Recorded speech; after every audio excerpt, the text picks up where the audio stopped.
Pueden sentarse, gracias. Sí. Bueno, tenemos varios jovencitos, ¿verdad? Tenemos a Matías y a Camila. Bueno, también Isa también es jovencita, ¿verdad? No tan jovencita que ellos, pero es jovencita también. Y bueno, nosotros también como adultos, hermanos, vamos a tomar este hermoso tiempo. Bien, las leyes que hay en el mundo en general tienen como propósito establecer un orden. Los señalamientos en las carreteras y en las calles o los caminos también tienen como propósito que haya orden, pero también evitar caos, accidentes o muerte. Así también en la misma naturaleza de Dios, Dios estableció leyes en su naturaleza, ¿verdad? Y la Biblia dice en el Antiguo Testamento, también en el Nuevo, pero en el Antiguo Testamento, la Biblia dice, por ejemplo, que los ríos todos van al mar, hablando de la naturaleza de Dios, y el mar no se llena. ¿Por qué? Dios le puso un límite, ¿verdad? Y así podemos ver que en muchos aspectos en el mundo hay leyes. Imaginemos, hermanos, bueno, las leyes, los señalamientos, las reglas tienen propósitos, y propósitos para bien, no para mal. No es el propósito. Una norma, una regla no tiene como propósito destrucción o caos o muerte. No sería una regla, no sería una ley, ¿verdad? Así que imaginemos por un momento una empresa sin normas, o sin reglas, o sin orden. O imaginemos un equipo de cualquier, no nada más de fútbol, un equipo, imaginemos igual, sin disciplina, sin reglas, sin orden, sin alguien que los dirija. Imaginemos una familia donde no hay reglas, no hay leyes, no hay normas. Imaginemos, no solo una familia, sino una iglesia o iglesias donde no haya reglas, normas o leyes, ¿verdad? Que es algo que no en nuestra mente no checa, ¿verdad? No ajusta. ¿Es posible eso? No debería ser, pero en realidad sí lo hay. Tanto en los equipos, como en empresas, como en familias, como en iglesias, hay leyes, en algunas hay normas, en algunas, pero no se llevan a cabo. Y eso obviamente provoca el caos, el desorden, desajustes, y no solamente eso provoca también cuando alguien, hombres, mujeres, familias, personas o gobernantes o reyes violan esas leyes o esas normas, lo que viene como consecuencia que es algo bueno. No, el caos, el desorden y en muchos casos la destitución, en algunos lo menos gravoso, pero en muchos casos la muerte, ¿verdad? Veremos hoy, te invito a que veamos en la Biblia varios ejemplos, pero uno lo vamos a tomar como nuestra norma o nuestro principio en esta mañana, y este caso acerca de un hombre de Dios, que el Dios de la Biblia le hace un llamado o le da un mandato, específicamente le da una orden para que vaya a cierto lugar, ¿verdad? Y haga ciertas cosas. Y te invito para que vayamos al libro de Nehemías capítulo 4. Algunos ya saben, tal vez han leído y saben la historia, pero vamos juntos, por favor. Libro de Nehemías capítulo 4.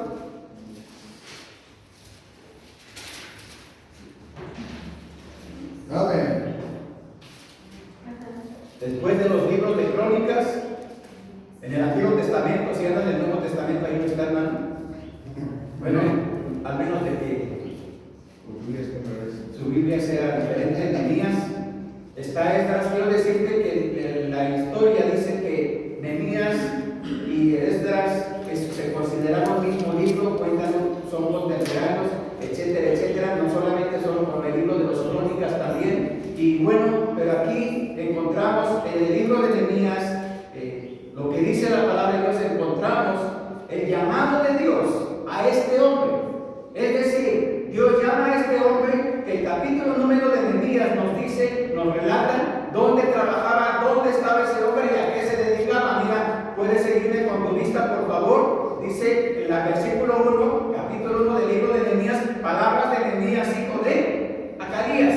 Aconteció que en el mes de Kisleu, en el año 20, estando yo en Susa, capital del reino, dice el versículo 2, que vino Anani, uno de mis hermanos, con algunos varones de Judá, y les pregunté por los judíos que habían escapado, que habían quedado de la cautividad, y por Jerusalén. ¿Qué les preguntó? Lean por favor el versículo siguiente entre los que están ahí, dice, y me dijeron,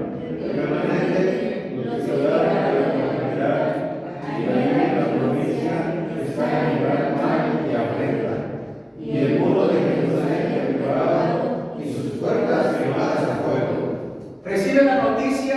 Más adelante nos dice, la Biblia nos dice que Nehemías a qué se dedicaba, cuál era su oficio, y nos dice el capítulo 2, nos dice a quién servía, al rey Artajerjes, porque eso dice el capítulo 2. Nehemías era un obrero, un ayudante. Bueno, el puesto no era tan sencillo, tan de bajo sueldo tal vez, pero era copero. ¿Sabes quién comía primero antes que el rey? Nehemías. ¿Sabes quién se echaba las primeras, no eran cervezas ni caguamas? ¿Quién tomaba o el vino o cualquier bebida? ¿Quién tomaba primero antes que el rey? Nehemías. Ese era su oficio, su trabajo. Y cuando recibe estas noticias de lo que había pasado con Jerusalén, con los que quedaron de Judá, del remanente, y recibe las noticias de los hermanos que estaban, ¿cómo dice el versículo 3? Estaban como en gran mal y afrenta. Y no solamente eso dice que los muros de Jerusalén, ¿cómo estaban? Derribados, y sus puertas, ¿cómo estaban? Quemadas por el fuego. En el libro de Esdras nos narra, y nos dice la historia en el libro de Esdras, nos dice que Dios, el Dios de la Biblia, había decidido, obviamente, los acontecimientos, la razón por la cual, ¿por qué los muros estaban derribados y quemados? ¿Por qué las puertas de Jerusalén estaban quemadas por el fuego? ¿Y por qué ya no estaba Jerusalén viviendo ahí? Y obviamente el templo estaba derribado. Por eso nos dice en el libro de Esdras que el templo de Dios allí en Jerusalén estaba también como quemado. Para cuando es lo que estamos leyendo aquí, nos narra Nehemías, el templo ya había sido reconstruido. Eso dice el libro de Esdras. ¿Por quién? Por Esdras, pero también iba Nehemías con ellos. ¿Por orden de quién? De Dios. Eso dice el relato del libro de Esdras. Pero aquí encontramos, nos muestra la Biblia un mandato para un hombre. Y Dios le dice a este hombre, a Nehemías, que debe ir para reconstruir, ya no el templo, ya estaba reconstruido, sino reconstruir los muros de Jerusalén y las puertas que estaban quemadas. Ahora, ¿por qué si reconstruyeron el templo de Jerusalén, por qué no reconstruyeron de una vez los muros y las puertas? ¿Sabes por qué dice la Biblia? Porque hubo oposición y se detuvo la obra. Se levantaron opositores, enemigos de Dios y del pueblo judío, y por eso se detuvo la obra, para no reconstruir las puertas, los muros de Jerusalén y las puertas. Por eso quedó inconclusa la obra. Pero entonces Dios le da este mandato y le dice a Nehemías que él es el que debe de ir, claro, con ayuda. Pero mira el punto importante que quiero que en esta mañana aprendamos tú y yo, hermano. En la Biblia, cuando Dios da mandatos, cuando Dios da una orden, ¿verdad? No solamente lo hace para imponernos, obligarnos o para que sea algo malo en nuestras vidas, no. Pero cuando recuerdas lo que leímos en el Salmo 19, ¿sí recuerdas? ¿Sí lo recuerdas? Dice el Salmo, el inicio del salmista en el versículo 1, número 1, los cielos cuentan la gloria de Dios.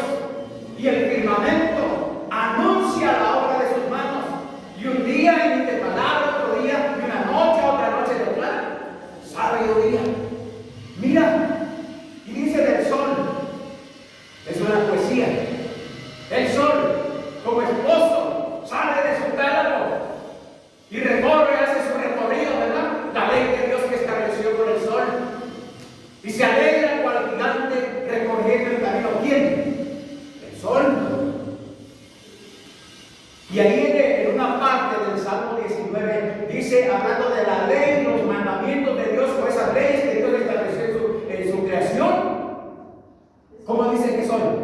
¿Cómo dice? Bueno, sí, la ley de Dios es perfecta, pero dice una frase en guardarlos. ¿Guardar qué? Los mandamientos de Dios, la ley de Dios, en guardarlos. Hay grande galardón. Así como violar los mandamientos de Dios, así como hacer volar los mandamientos de Dios. Es más, ¿sabes por qué el muro había sido destruido? Israel, Jerusalén y Judá habían estado esclavizados, porque estuvieron esclavizados, no solo en Babilonia, mucho antes estuvieron esclavizados en Egipto por más de 400 años. ¿Y por qué estuvieron esclavizados en Egipto el pueblo de Israel? ¿Por qué? ¿Qué dice la Biblia? ¿Por guardar los mandamientos de Dios? ¿Por obedecer los mandamientos de Dios? ¿Por andar y caminar los mandamientos de Dios? No, al contrario. Pero sabes, cuando Dios, el Dios de la Biblia, da mandatos o da mandamientos, también da oportunidad. También da oportunidad. ¿Para quién? Para quien ha violado sus mandamientos. Les da oportunidad. Porque no solamente da el mandato, da la oportunidad. Le dijo Israel, Dios a Israel a través de Moisés, le da los mandamientos, no solo 10. A veces decimos, solamente 10 mandamientos en la Biblia. Mira, si vieran nada más 10 mandamientos en la Biblia, pues ni esos cumplimos, ¿verdad? Ni eso, ni los 10. Es más, algunos ni al primero llegamos, ¿verdad? Porque a veces decimos, sí, al primer mandamiento de Dios, me lo sé de memoria. Oh Israel, Deuteronomio, bueno, a la cita a lo mejor no está pensando, pero por ahí está, ¿verdad? Oh Israel, oye Israel, Jehová tu Dios, Jehová uno es, y amarás a Jehová tu Dios con todo tu corazón, con toda tu mente, con todas tus fuerzas. ¿Sí dice por ahí el primer mandamiento? Y pregunto, ¿así amamos a nuestro Dios? ¿Sí? ¿Con todo? Él es el primero en todo. Él es el número uno en todo. Él es el número uno en tu trabajo, en mi trabajo, en tu familia, mi familia, en la calle, en los vecinos, cuando nuestros amigos, las personas que nos conocen, nos invitan, etcétera, etcétera, compromiso, lo que sea. Él es el primero. ¿Qué te parece, hermano? ¿Sí lo cumplimos? ¿Sí lo cumplimos? No. Habrá alguien que diga, ¿qué, hermano? Estás equivocado. Hermano, no hay, perdón, hermano, no hay, puedes culpar a los, no los estoy culpando, Puedes decir de lo que quieras de los demás, pero de mí no digas eso, por favor, porque yo sí amo a Dios. Él es el número uno en mi corazón. Él es el número uno en mi trabajo, en mi familia, en todo lugar y en todo momento. Él es el número uno. Yo sí cumplo ese mandamiento. Bueno, si hay alguien, no lo digas para presumir, pero puedes defenderte en un sentido, ¿verdad? Si hermano, a mí no me metas en tus temas. Mira, la Biblia misma dice, Dios mismo dice, que los mandamientos de Dios no son gravosos. Es decir, dice 1 de Juan capítulo 5, y este es el amor a Dios. O sea, significa que si amamos a Dios, o yo digo que amo a Dios, dice, guarda mis mandamientos. Y este es el amor a Dios, que guardemos sus mandamientos, y sus mandamientos no son gravosos. Y gravoso significa, en parte, que no son malos. Que no traen nada malo como resultado. Que no traen nada malo como consecuencia. Que no traen ningún perjuicio a nuestra vida, ni de una persona, ni de una familia, ni mucho menos de una iglesia. Al contrario, es todo lo contrario. Trae bendición, tranquilidad, seguridad, verdadera paz, verdadera tranquilidad. Ese verdadero amor se muestra en nuestra vida. ¿Sabes qué se muestra en nuestra vida? Por la gracia de Él y solo por su gracia de Él. ¿Sabes qué se muestra? Lo que dice la Biblia en Gálatas 5:22. Gálatas 5:22 dice, tú no sabes tal vez de memoria, dice la Biblia, mas el fruto del Espíritu es amor, gozo, paz, paciencia, benignidad, bondad, fe, mansedumbre.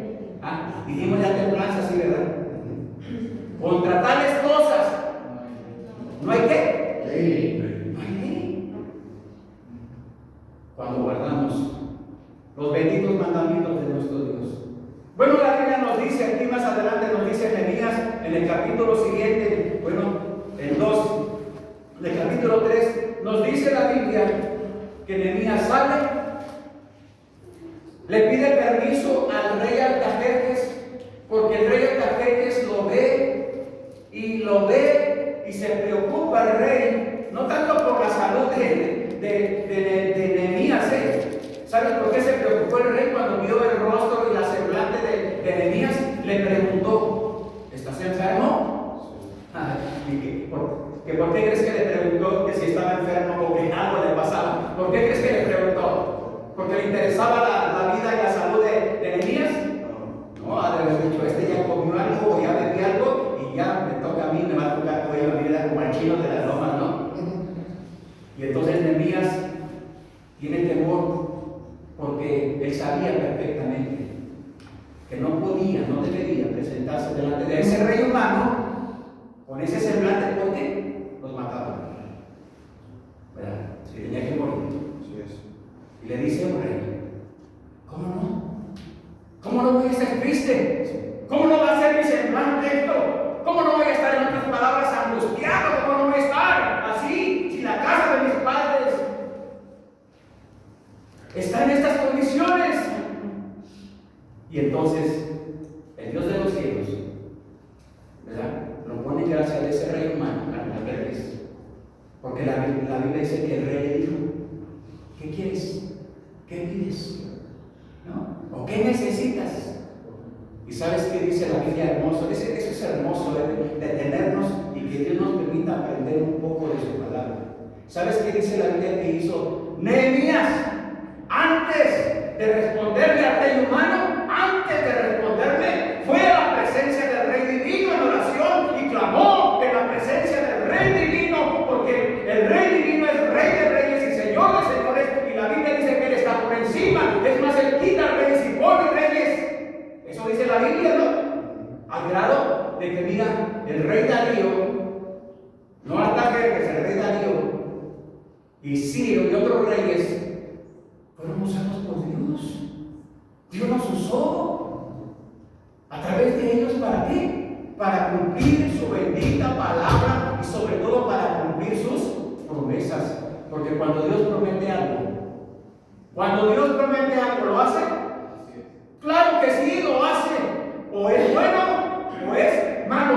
Mira, cuando Dios prometió y le dijo en el libro de los Génesis, cuando ya la gente había crecido y la maldad, dice el capítulo 6 del libro del Génesis, que la maldad de los seres humanos había llegado a tal grado que Dios decidió, voy a traerles sobre la faz de la tierra a esta gente, los voy a traer con un diluvio. ¿Pasó el diluvio?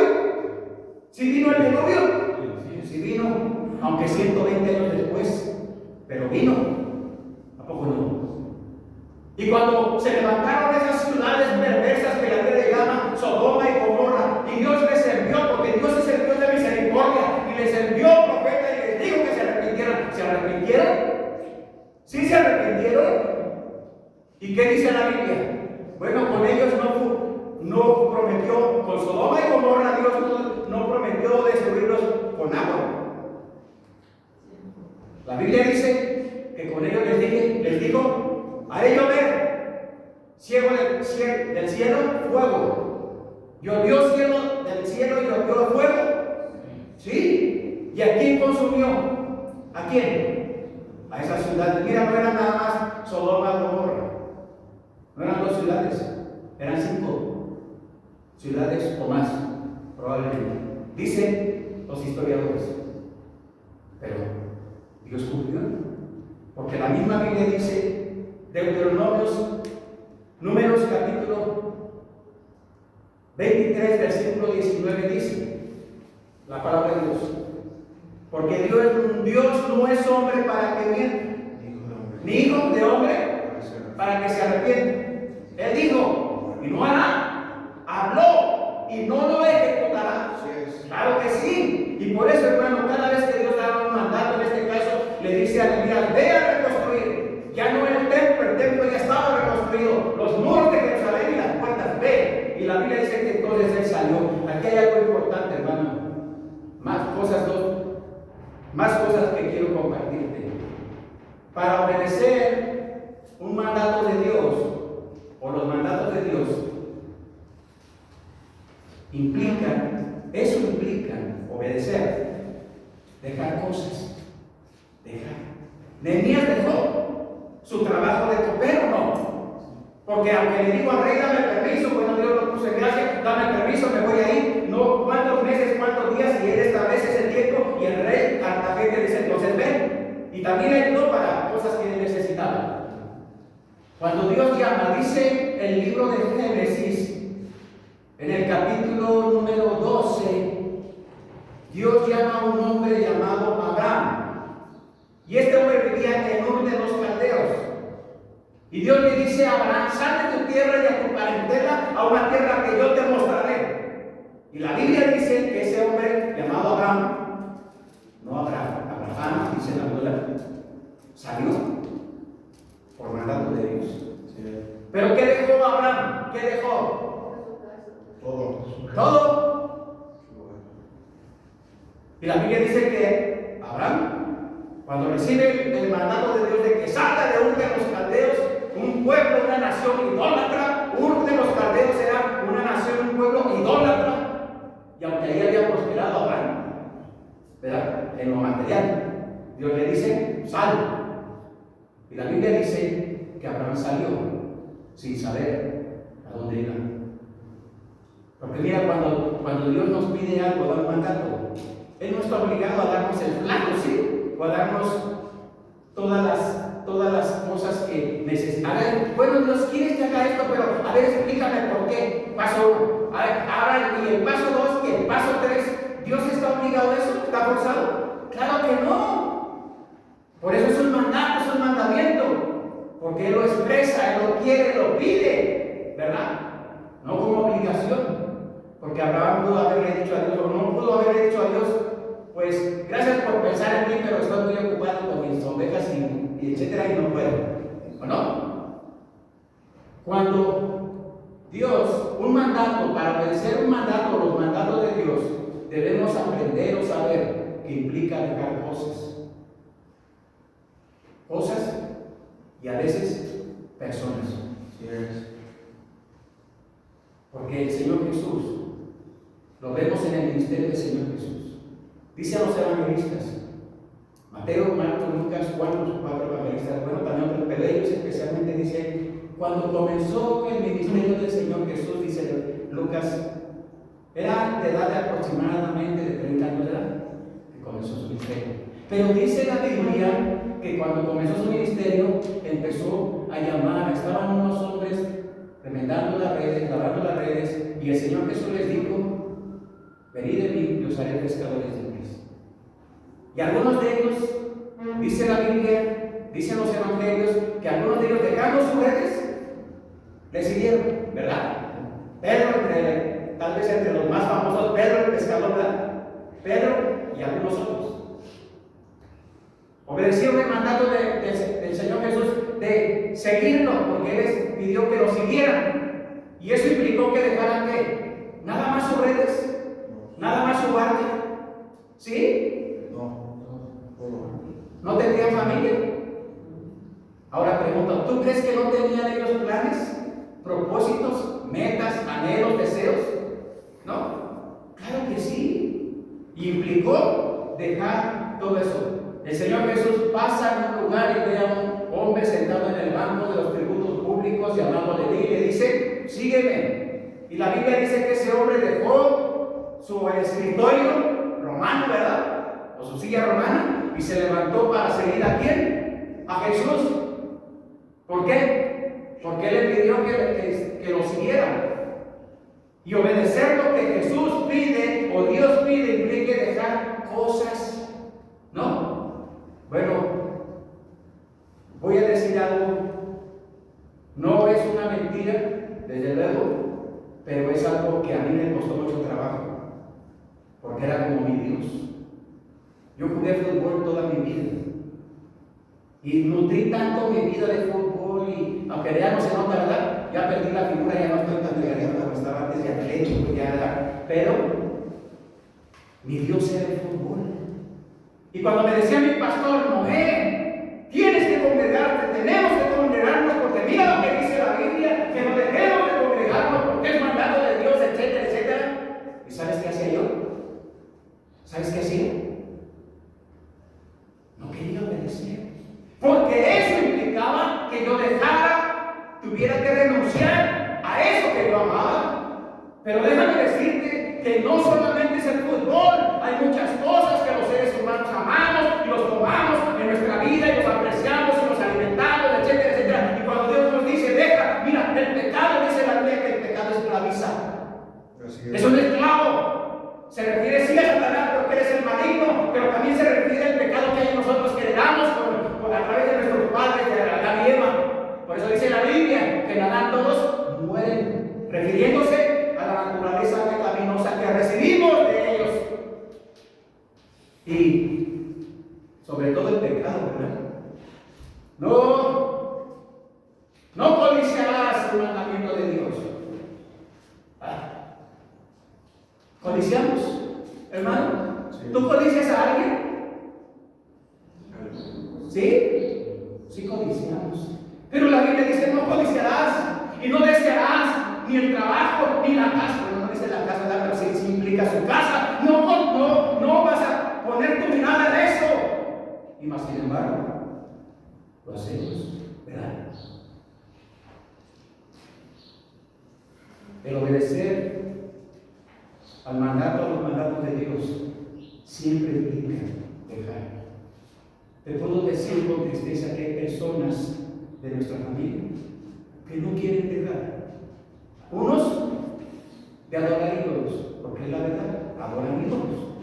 Otros su religión, otros sus costumbres, otros sus diversiones, otros etcétera, etcétera, pero no quieren dejar. ¿Por qué? Porque obedecer el mandato de Dios, amar la palabra de Dios, andar en ella, procurar en ella, requiere abandonar. En una ocasión los discípulos le dijeron al Señor Jesús, Señor, nosotros lo hemos dejado todo, dejamos nuestras casas, dejamos nuestros padres, dejamos nuestras familias. Algunos dejaron a sus esposas, ¿verdad? Señor, y el Señor Jesús les dice, no hay nadie, absolutamente nadie que haya dejado casa, o padre, o madre, o hijos, o hermanos, por causa de mí y del Evangelio, que no reciba 100 veces más en el presente y en el siglo venidero la vida eterna. Quiero decirle no solo porque mi hermano Quique está aquí, porque probablemente la mayoría de nosotros tenemos un familiar, un hijo, una hija, etcétera, que por causa de Cristo, por causa de creer en Cristo, por causa de creer en el Dios de la Biblia, por causa de obedecer este mandato para nuestro beneficio, ¿verdad? Porque es para nuestro beneficio. Cuando invocamos, dice la Biblia, que todo aquel que invocar el nombre del Señor será salvo. Sí, ¿sabe? Pero ¿qué sucedió cuando invocamos el nombre de Jesús? Bueno, antes lo que sucedió es que tuvimos que, dice la Biblia, que tuvimos que reconocer que somos pecadores. Sí, es. Y que nuestro pecado nos separa de Dios. Y que hay un enorme abismo que nos separa. De tal manera que ese abismo ni la religión ni nadie lo puede superar. Solamente el único puente en el sentido espiritual es el Hijo de Dios, Jesucristo. Por eso la Biblia dice que en ningún otro hay salvación. En ningún otro hay salvación. El puente para la reconciliación. Reconciliarnos con el Dios Santo, el de la Biblia, el Dios verdadero, es Jesucristo suyo. Amén. Pero para eso hay que reconocer que somos pecadores, que nuestro pecado nos separa de Dios y que solamente a través de Jesús, el Hijo de Dios, y su bendita sangre que fue derramada en la cruz del Calvario por nuestros pecados, es suficiente para perdonar nuestros pecados y darnos la vida eterna. Por eso dice la Biblia, el que tiene al Hijo tiene la vida. El que no tiene al Hijo de Dios no tiene la vida, ¿verdad? El obedecer los mandatos de Dios implica dejar cosas. No solo Nehemías tuvo que dejar su trabajo, no solo él. Los discípulos tuvieron que dejar cosas, familia, bienes, proyectos, anhelos,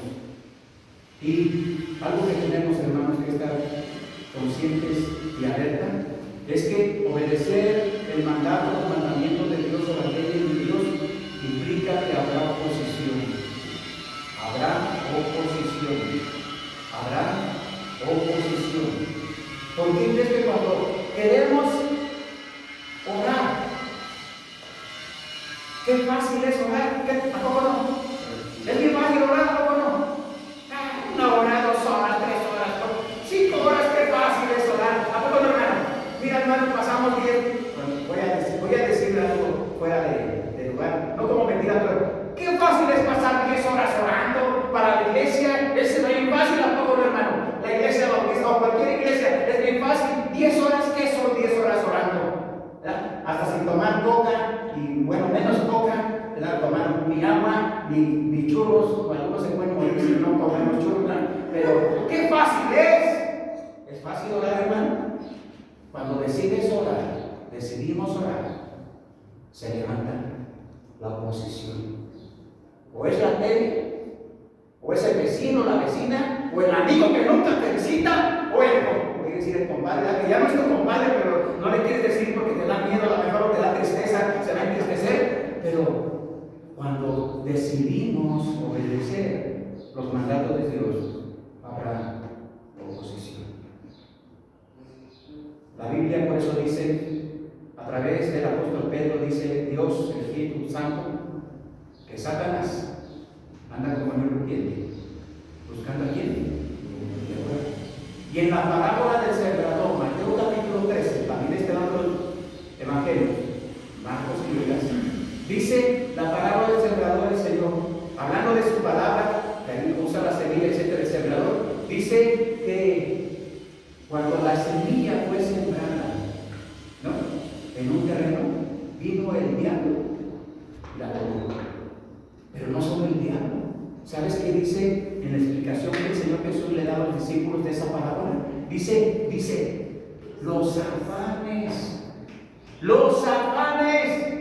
del mundo, las riquezas del mundo, ahogan la palabra y se hace infructuosa. Y tal vez, espero que tal vez aquí no haya más de uno ni dos, que los afanes de este mundo, la riqueza de este mundo, ahoguen, roben la palabra para no obedecer el mandato de nuestro Dios. Mira, evangelizar es fácil, hermano. ¿Sí es fácil evangelizar, hermano? ¿Por qué no es fácil evangelizar, hermano? ¿Por qué no? ¿Sabes por qué? Número 1, evangelizar es un mandamiento de Dios. ¿Para quién? Para su iglesia. Para los pastores, no. Solamente los pastores. Para los que saben mucho de la Biblia, no. ¿Para quién? Para toda persona, joven, adulto, que ha rendido su vida a Cristo y ha nacido de nuevo en ese momento. El mejor ejemplo, hay muchos ejemplos. ¿Recuerdas el ejemplo del endemoniado gadareno? Que nos dice la Biblia. Acepta a Cristo después de que echa fuera esos 2000 o más de 2000 demonios de su cuerpo que ese hombre tenía. Y la Biblia dice que ese hombre, Jesús le dice, el Señor Jesús le dice, porque él quería ir con él, ¿verdad? Quería ir, seguirlo. ¿Y qué le dice Jesús? No, ve a los tuyos y cuéntales cuán grandes cosas ha hecho el Señor contigo y cómo ha tenido misericordia de ti. Y mira a ese hombre, sin saber de la Biblia probablemente, sin ni ir a una escuela teológica, y nadie lo discipuló probablemente, seguramente, fue a 10 ciudades a Decápolis. Y él predicó el Evangelio. ¿Sabes qué se necesita para predicar el Evangelio? Un corazón redimido por la sangre de Jesús. Un corazón perdonado. Un corazón lavado, limpio con la bendita sangre del Cordero. Es lo único que se necesita para predicar el Evangelio. Pero cuando queremos predicar el Evangelio, ¿se levanta oposición? Sí. De afuera. A veces de afuera. A veces de adentro, de la familia. Yo diría el lugar más terrible, esa es mi versión, yo diría, la oposición más terrible no es la de fuera ni de la familia, es la que está en nuestro corazón. Esa es la peor.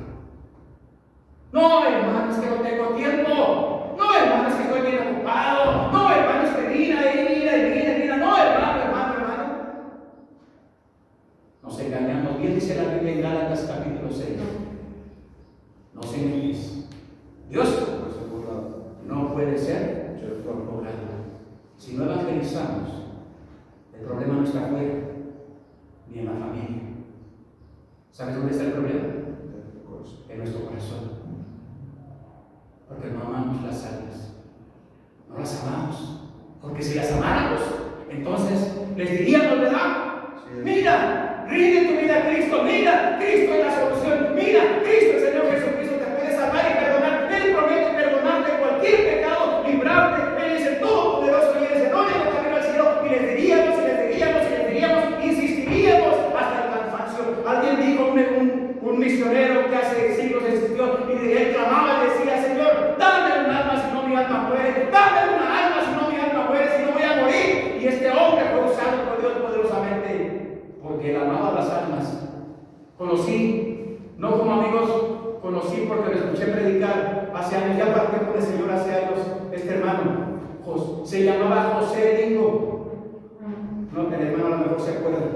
Lo de mí. Tenía un hermano, no sé si vive el hermano David, su hermano David Lingo. Cuando escuché predicar a José Lingo, el hermano José, en Sosocotla, Morelos, un campamento, unas instalaciones que están allá, él predicó un sermón basado, usando una pregunta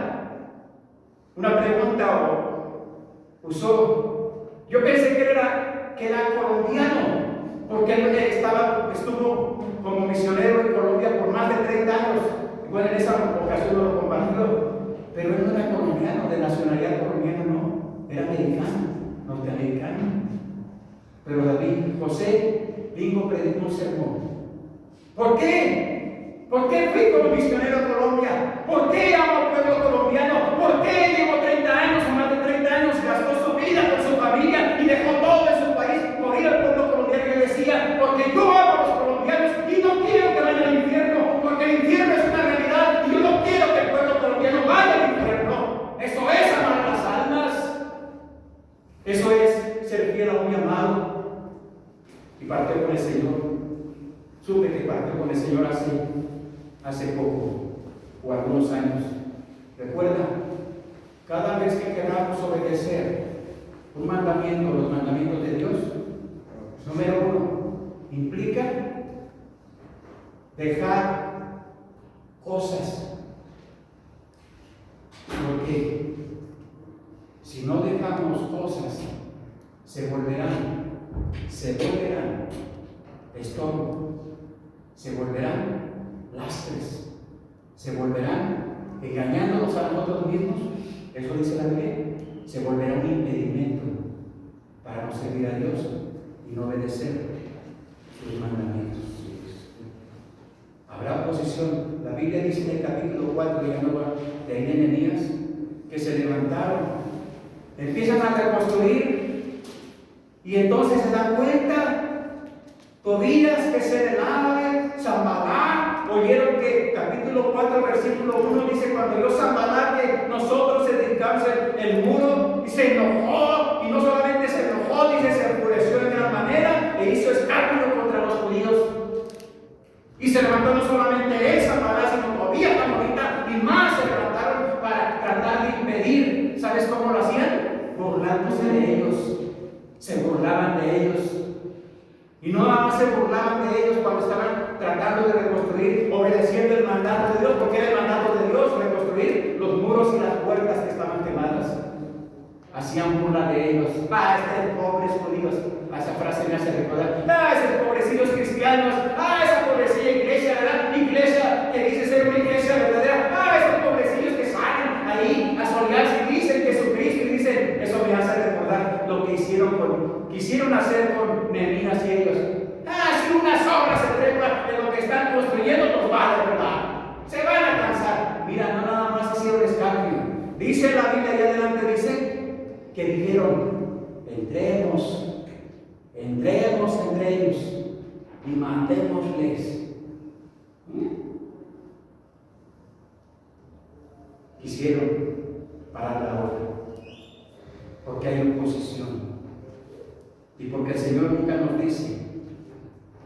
prometió que el hacer su voluntad y servirle a Él todo va a ser perfecto y suavecito, ¿verdad? Que nunca nos prometió y nunca nos engañó. Recuerda, hermano, gran posición. Y quiero solamente concluir con esta frase que dice, aquí en el capítulo 4, si estás ahí, dice por favor, capítulo 4 del libro de Nehemías, dice el versículo, parte del versículo el versículo 10 dice, y dijo Judá, si estás ahí puedes leerlo conmigo si quieres, dice el versículo 10, capítulo 4, versículo 10 dice, y dijo Judá, las fuerzas de los acarreadores se han debilitado, y el escombro es mucho, y no podemos edificar el muro. Y entonces, ¿sabes qué pasó? Se detuvo la obra. Se detuvo el trabajo. Las fuerzas de los acarreadores se han debilitado y el escombro es mucho. Y no podemos edificar el muro. Esto sí se refiere literalmente, escombro literal, claro que a eso se refiere. Pero eso provocó el cansancio, pero también provocó que la obra se detuviera. Y mira, hermano, déjame decirte el amor de Cristo, que si tú y yo, el pueblo de Dios, o que decimos en el pueblo de Dios, si permitimos que nos cansemos o permitimos que el escombro, cosas que no nos ayudan, cosas que no sirven, cosas que estorban, cosas que vamos acumulando, ¿y sabes qué provocan? No solamente nos cansamos, ¿sabes qué provocan? Se detiene. Se detiene el camino o la obra para cumplir con el mandato de Dios, porque eso pasó. Se detuvo la obra y dejaron de edificar los muros. Qué terrible es. Y Dios nos libre de seguir acumulando escombro en nuestras vidas para no evangelizar, para no vivir vidas santas, porque el mandato de Dios vivir vidas santas, dice primera de Pedro, como aquel que nos llamó es santo, nosotros también debemos ser santos en toda nuestra manera de vivir. Pero qué fácil es, hermano, no pasa nada, hermano, no hay que ser legalista, mira, de vez en cuando, una copita no pasa nada, de vez en cuando, un bailecito no pasa nada, de vez en cuando, una pequeña mentira, de vez en cuando no pasa nada. Sí pasa. ¿Sabes por qué? Porque la Biblia dice, y el mandato de nuestro Dios es ser santo en toda nuestra manera de vivir, rehuir, salir huyendo como salió José allá en Egipto, ¿verdad? Cuando esa mujer perversa, bueno, yo creo que a lo mejor tal vez estaba muy fea también, ¿verdad? Pero la Biblia dice que ese joven huyó, medio curado, pero huyó, para no caer en la trampa perversa. Tal vez sea el primer caso, no lo sé, el primer caso de acoso sexual, ¿verdad? No lo sé, pero huyó. No da lugar. ¿Sabes por qué dice la Biblia? En primera de Juan, ¿sabes por qué dice la Biblia? Que debemos tener cuidado con lo que vemos. ¿Sabes por qué? ¿Por qué dice la Biblia? Porque cada cosa que vemos, cada cosa que se nos presenta, cada cosa que vemos, dice, hermano, cada cosa que vemos en la calle, pues no hay que ver, ¿verdad? Hay que dar la vuelta, ¿no? Como aquellos que dicen, probablemente sí algunos, que batallan con el alcoholismo y no han librado del alcoholismo. Pues no pases por las cantinas, no te quedes viendo las botellas, ¿verdad? De vino, de alcohol. No te detengas tanto en eso. Eso dice Proverbios, ¿verdad? Al vino, no miréis al vino cuando rodea, se entra suavemente, mas al vino, como serpiente, morderá. Y dirás, ¿no? Dirás. Bueno, primero describe las consecuencias o los efectos del alcohol en el cuerpo humano, ¿verdad? Que estarás como en un mastelero, ¿verdad? Sí podemos ver cuando, no lo digo con pura claridad, cuando vemos a veces a alguna persona, hombre o mujer, y vemos que va poniendo acá, para acá, y decimos, caray, ¿qué será? ¿O va bailando o qué? ¿O es su forma de caminar? El efecto, en algunos, el efecto del alcohol o la droga en el cuerpo. Y dice Proverbios, ¿qué dice después describiendo eso? ¿No? Lo golpearon. Pero el otro día, ¿qué dice? No pasó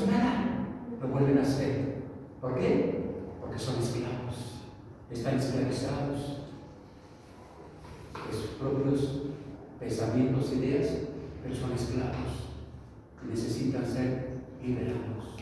Así como tú y yo, por la gracia de Jesús, tal vez tú no lo sé, tal vez no anduvimos arrastrando la comida como ellos tal vez, pero al final de cuentas, sin Cristo, sin esperanza y sin Dios en este mundo.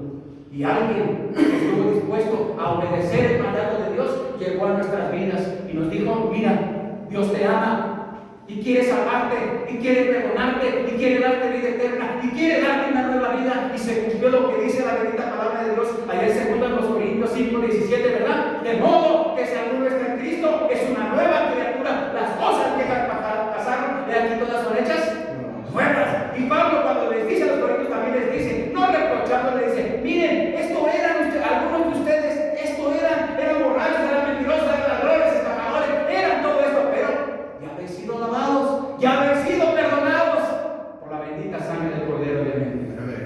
Eso éramos antes, hermano. Y no nos jactamos ahora de que nuestra vida sea mejor. No somos mejores. Tú y yo no somos mejores. Recuerda, todo es por gracia. Todo. Amén. La salvación, los ministerios, cualquier ministerio que Dios tiene, porque sí tiene para nosotros, a través de dones espirituales. Dones espirituales. Eso dice la Biblia, que el Espíritu Santo repartió a los creyentes dones espirituales para edificación de la iglesia, como un equipo, como un cuerpo de Cristo, como un edificio en donde el fundamento principal, la piedra principal es el Señor Jesucristo. Por eso dice el apóstol Pedro, debemos mirar cómo sobreedificamos, ¿verdad? Cómo sobreedificamos nuestras vidas, etcétera, etcétera. Hermano, no permitamos que el escombro en nuestras vidas haga parar la obra o nos haga detenernos para no obedecer el mandato de nuestro Dios. La Biblia nos dice más adelante que Nehemías los organizó por orden de Dios, y allá en el artículo nos dice que los puso, dice el versículo 15-16, desde aquel mismo día la mitad de mis siervos trabajaban en la obra y la otra mitad tenían lanzas, escudos, arcos y corazas, y detrás de ellos estaban los jefes de todas las casas de Judá. Y dice el versículo siguiente: los que edificaban en el muro, los que acarreaban y los que cargaban, con una mano trabajaban, y en la otra mano ¿qué tenían? ¿Qué tenían, hermano? Espadas. Bueno, a lo mejor sí, el que tiene espada, ¿verdad? Te defiendes. ¿Sabes qué me hace recordar eso? La Biblia dice en el libro en la carta de los Efesios que Dios creó una armadura, la armadura de Dios. Y ahí dice la Biblia que la espada del Espíritu es la palabra de Dios. Qué interesante, ¿no? Para defendernos. ¿Cómo nos defendemos de nuestros enemigos?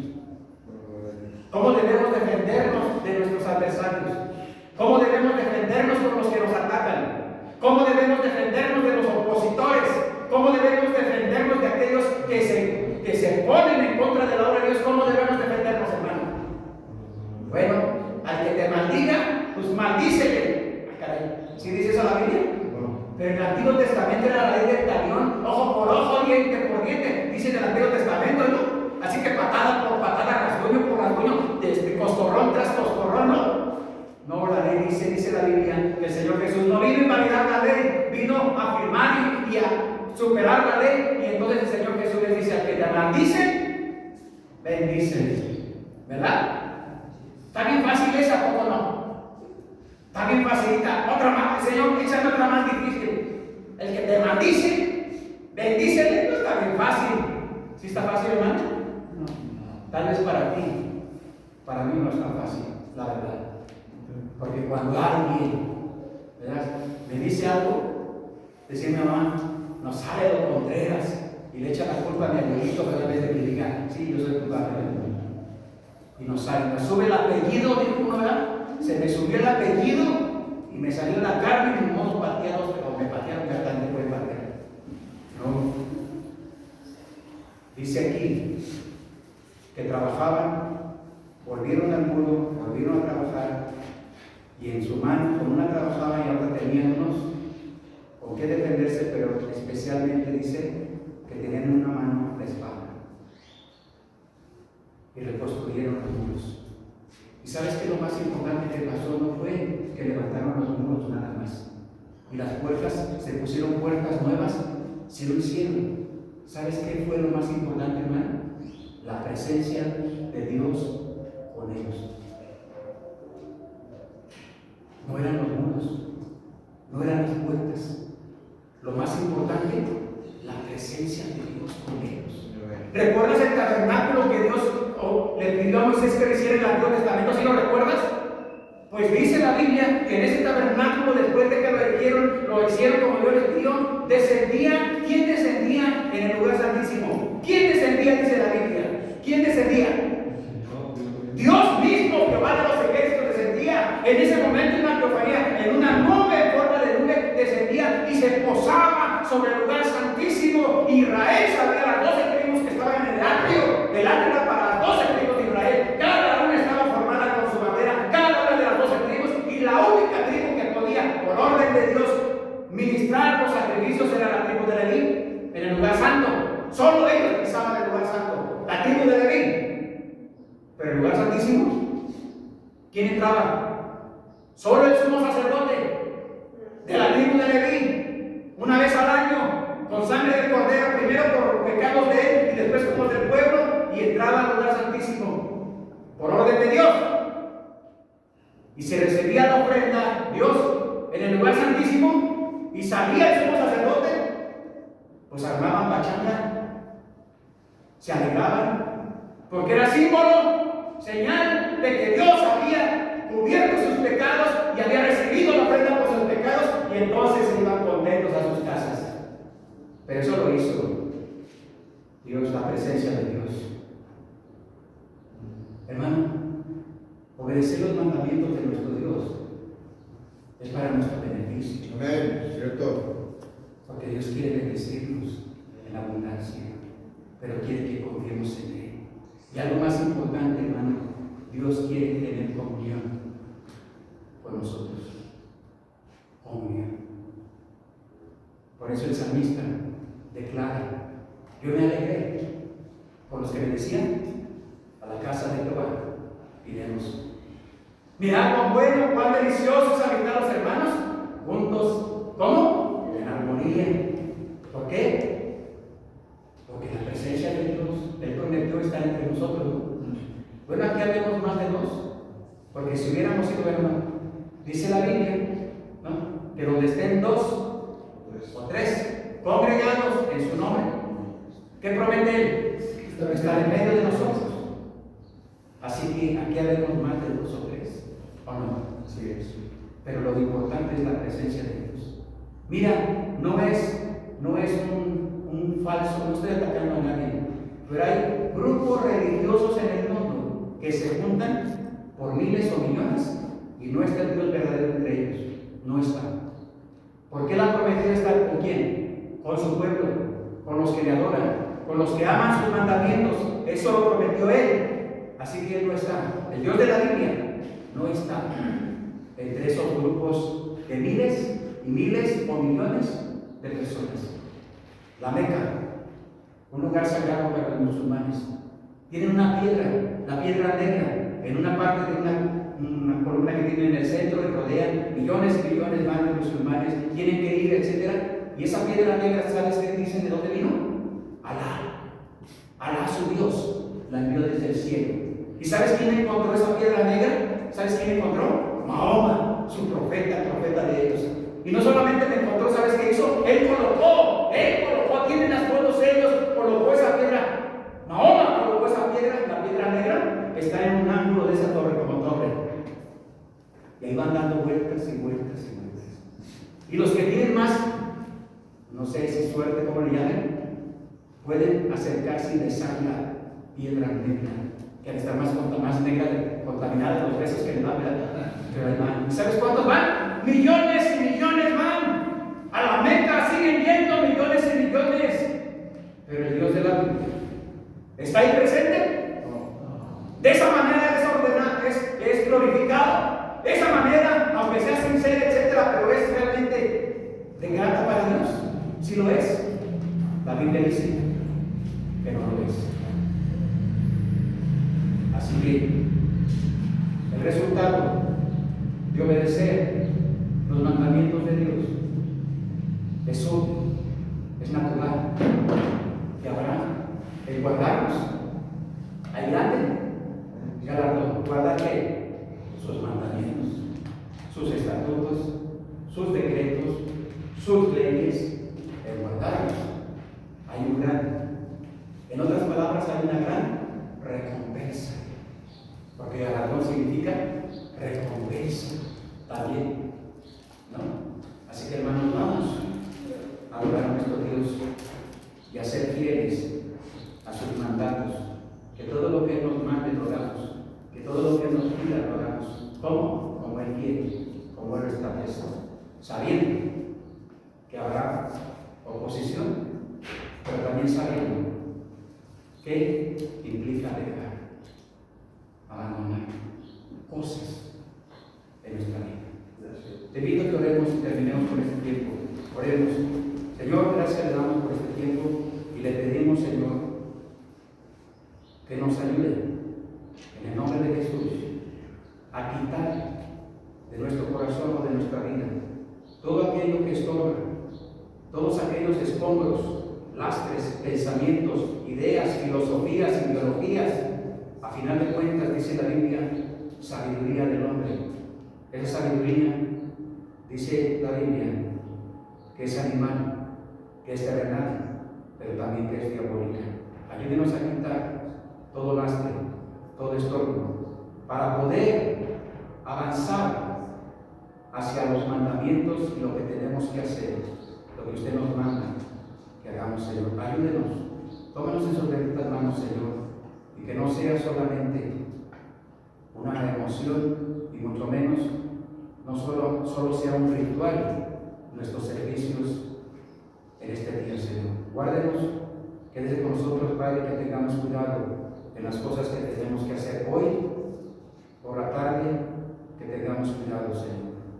Se lo pedimos todo una vez más, Señor, y le damos gracias en el nombre de su Hijo Jesús, nuestro Salvador. Amén. Amén.